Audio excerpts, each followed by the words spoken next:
because one of the things I think I found very comforting through joining the Reboot program is just to be able to see that, guys who struggle with this are not idiots.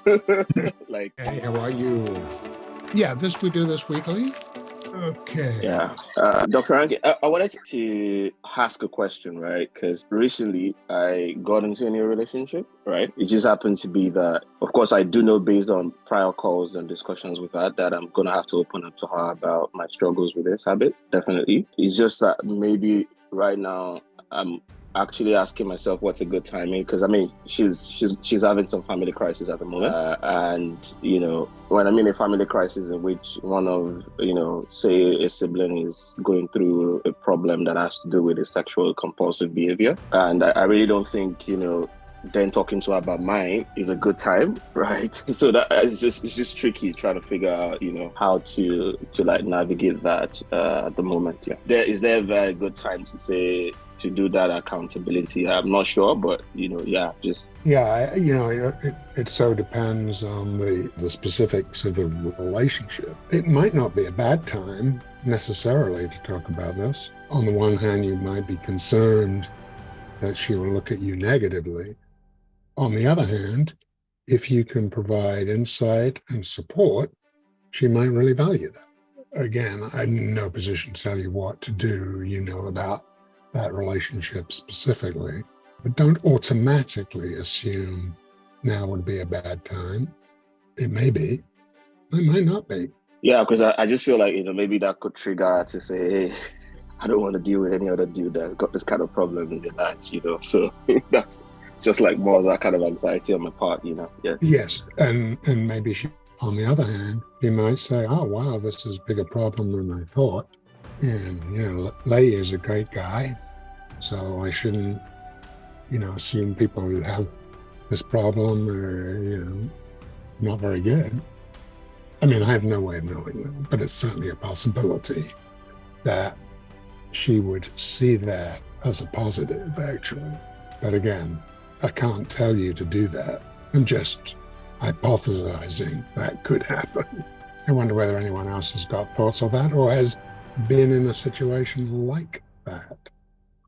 Yes, I'm not sure, because I know that JK mentions this topic, like he has mentioned it many times on the podcast. But aside that, I will say that that's a very tough question.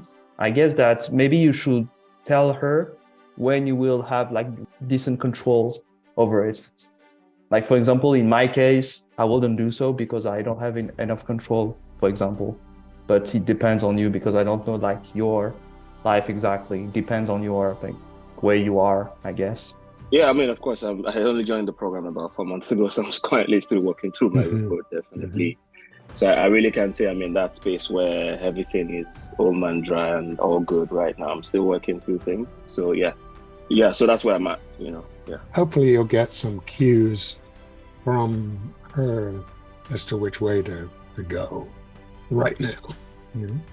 Again, we've got to be careful about not getting very fossilized in our views and thoughts and miss opportunities when they come up, And I think you made a very solid point, Dr. Anki. And, while I'm not saying that optimism might play out, you made a very solid point to say it's easy. It's then easy. I mean, it might be an opportunity for her to see that, because one of the things I think I found very comforting through joining the Reboot program is just to be able to see that, guys who struggle with this are not idiots. Like, I've seen a lot of very great, very decent people in this platform, on this forums, and and I think that's maybe one of the messages that people need to better understand about this when you struggle with this kind of habit is a lot of us are not necessarily people who have very screwed up lives, right?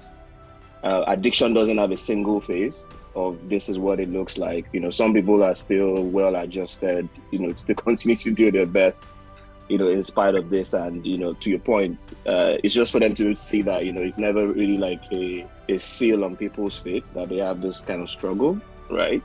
As long as people are taking the deliberate steps to get help and, get better. Yeah. And I think that's a very important takeaway for me. Don't just look at the problem, look at how you have tried to Accept it, deal with it, adapt, change. That's the key. Whenever you're ready, here are 4 ways that Porn Reboot can help you out for free. The first way is to subscribe to our channel and make sure that you click on the notification bell to get a new video every other day. The second way is to actually get a free copy of my book, Confessions of a Porn Addict, 7 Secrets of Porn-Free Men, where you'll learn about my personal struggle and the lessons I learned over the past 14 years, as well as get strategies for putting together your own personalized reboot plan and ending your compulsive behavior with pornography or masturbation. So click on the link in the description below this video to get the free ebook. And thirdly, if you're not sure where you'd like to start, but you'd like to learn more about my team and I, or you'd like to spend time with more like-minded professionals like entrepreneurs, business owners, men who work in sales or consulting or high-level jobs, men who are controlling their behavior, then join our free and confidential group, the Porn Reboot group on Facebook. There's also a link to join the group in the description below this video. And finally, if you need our help right now because you have a burning issue, it's an emergency. Your behavior with pornography is hurting you mentally. You're about to lose your relationship and you want to live up to your potential or be an authentic man and free yourself from shame, guilt, and underachieving, then click on the link in the description below this video that actually says free coaching call, or visit elevatedrecovery.org and click on the link which says book a call.